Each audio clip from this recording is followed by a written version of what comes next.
शेतकऱ्यांना त्यांच्या ट्रॅक्टरसाठी जर डिझेल हवे असेल तर त्यांना थेट ट्रॅक्टरच पेट्रोल पंपावर न्यावं लागते।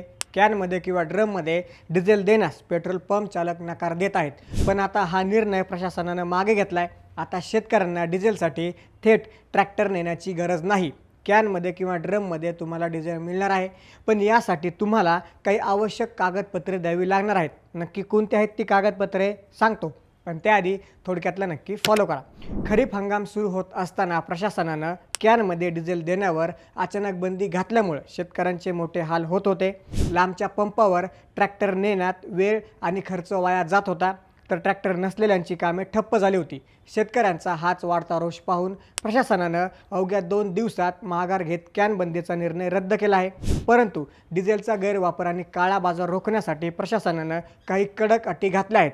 आता कॅनमध्ये डिझेल हवे असल्यास शेतकऱ्यांना पेट्रोल पंपावर ट्रॅक्टरचे RC बुक दाखवणे बंधनकारक आहे। यासोबतच ॲग्रिस्टॅग ID किंवा ओळखपत्र, मोबाईल नंबर आणि स्वाक्षरी देणं अनिवार्य करण्यात आलं आहे। नियम न पाळणाऱ्या पंप चालकांवर कठोर कारवाई होणार आहे। प्रशासनाच्या या U-टर्नमुळे शेतकऱ्यांना मोठा दिलासा मिळाला आहे। या अटींबद्दल तुम्हाला काय वाटतं कमेंट करून नक्की सांगा। अशाच महत्त्वाच्या अपडेट्ससाठी थोडक्यातला नक्की फॉलो करा। बातमी म्हणजे थोडक्यात।